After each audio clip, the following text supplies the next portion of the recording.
Environ 150 moutons paissent dans une partie inexplorée des ruines antiques.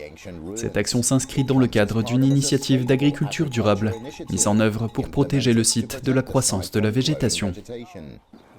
La végétation est belle, mais elle peut être un problème pour les ruines.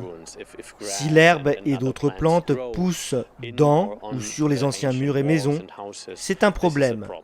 Nous essayons donc d'adopter une approche durable de l'ensemble de l'environnement afin d'éviter l'utilisation de produits. Selon Zurtriegel, cette approche permet non seulement de préserver le paysage, mais aussi d'économiser de l'argent, et elle donne un aperçu de la façon dont les choses se déroulaient dans le passé.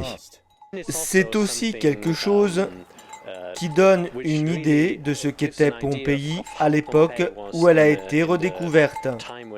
Il y avait des bois, des vignes, des moutons, ce genre d'environnement rural.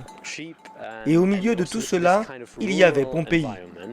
Pompéi a été totalement oubliée au fil des siècles.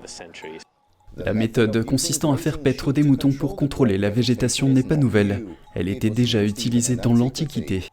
Lorsque cette méthode est abandonnée et que les formes traditionnelles d'agriculture ne sont plus pratiquées, on constate que l'ensemble du paysage commence à changer, souvent de manière négative. Les fouilles sur le site de 65 hectares ont commencé il y a environ 250 ans. Environ les 2/3 du site ont été découverts à ce jour.